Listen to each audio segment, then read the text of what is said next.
Les Buttes Chaumont, c'est une usine hein, à l'époque.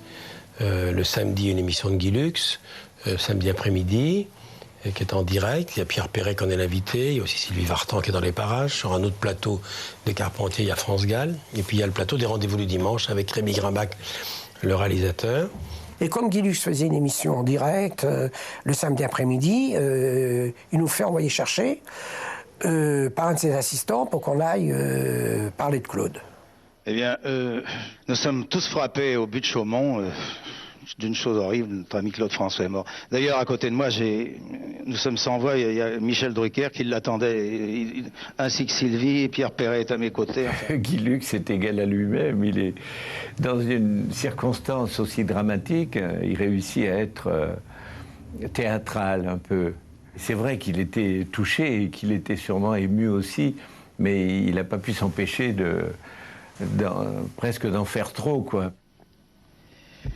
Écoutez, voilà, la situation elle est là. Vous voyez, les caméras sont même baissées. Il n'y a plus de possibilité pour nous de faire la moindre émission de variété. Il y a des circonstances qui font que si on est incapable d'assumer, il vaut mieux se taire plutôt que de faire mal quelque chose qu'on sent pas. Si je devais encore chanter quelques chansons, je préfère revenir une autre fois parce que j'ai pas tellement la... Je peux pas tellement aujourd'hui. Voilà. Bon, je vais vous dire que c'est pas la peine. Tout ce que nous ajouterions serait parfaitement inutile. Il nous manque quelque chose désormais. Il nous manquera encore très longtemps quelque chose sur nos plateaux. Et là, le plateau est mort. Il n'y a plus un son, il n'y a plus rien. Les gens ne comprennent pas ce qui se passe, n'arrivent pas à comprendre que Claude est mort. Nous rendons l'antenne à nos actualités. Michel Drucker, ce moment de télévision que vous vivez ce jour-là restera à tout jamais dans votre mémoire.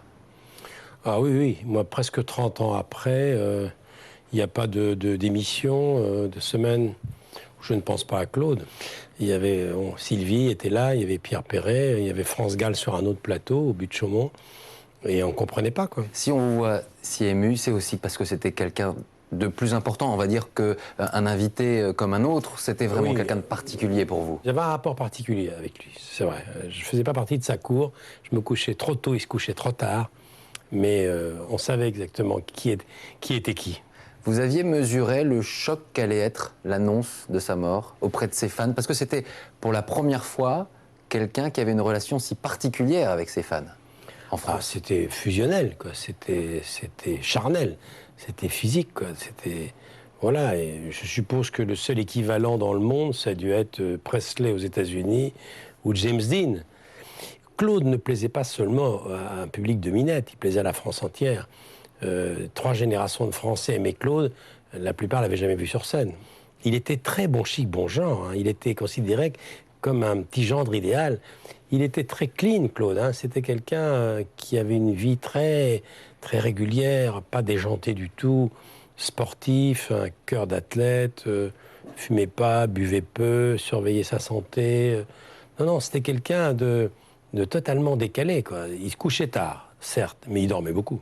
Mais il avait des fans à l'anglo-saxonne, très fusionnels. Oui. Ce jour-là, ils vont tout de suite se rendre. Mais ça continue, hein. Il y a des inconsolables de Claude, il y a des gens qui s'en remettront jamais. C'est ce qu'on va voir. Et à Paris, la nouvelle s'est répandue. Les fans, comme un réflexe, vont se retrouver en bas de l'immeuble de Claude François, au 46 boulevard Aix-Elmance. Pour eux, c'est le choc, bien sûr. Au bas de l'immeuble, la foule des fans et des curieux ne cesse d'augmenter. Il y avait déjà tellement de monde, puis on ne pouvait pas s'arrêter à l'appartement. Ici, sur ces images, Sylvie Mathurin, en larmes, qui ne pourra accéder au domicile du chanteur car une enquête a été ouverte juste après sa mort.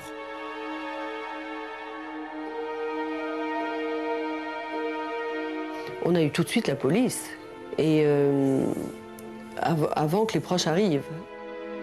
Et la police nous a séparés, Cataline et moi, parce qu'il fallait absolument nous interroger séparément pour avoir les versions et qu'on n'ait pas pu... c'est le système des interrogatoires.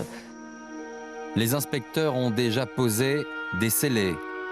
Ils ont saisi la plique et finissent par livrer leurs conclusions.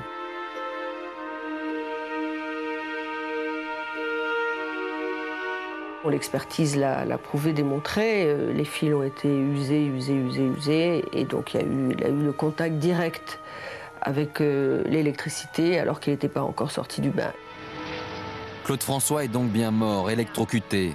Et l'annonce de sa disparition va être amplifiée par le journal de 20h, qui a lieu ce soir-là dans un contexte spécial, juste après une allocution du président de la République de l'époque, Valéry Giscard d'Estaing. Madame, mademoiselle, monsieur, bonsoir. L'actualité, décidément, n'est qu'une succession de surprises, d'événements, parfois de chocs. Ces veilles de premier tour des élections législatives qui s'annoncent comme historiques, avec peut-être un maintien ric-et-rac de la majorité Giscard, président, ou la bascule à gauche avec une cohabitation, on ne sait même pas si le mot existe déjà.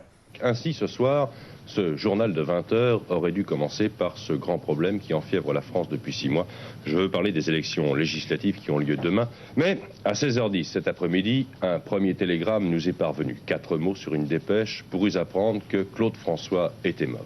Ça ajoute à la tension du moment.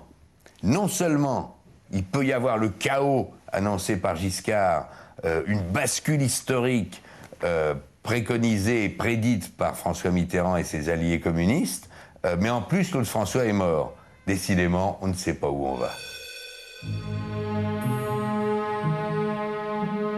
Au 8e étage du 46 boulevard Exelmans, les proches collaborateurs et les amis de longue date ont fini par avoir accès à l'appartement de Claude François. Cette nuit-là, les visites vont se succéder.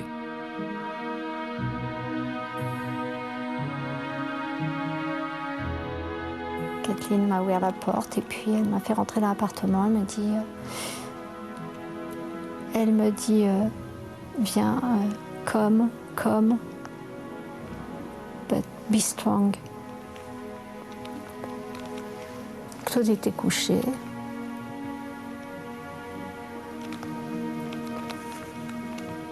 Je ne bougeais plus.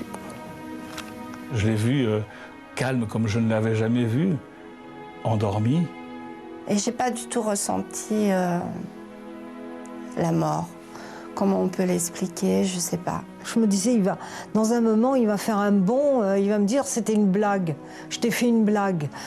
Et puis en prenant sa main, j'ai vu que ses doigts étaient brûlés, le bout de ses doigts. Alors là, j'ai réalisé, j'ai compris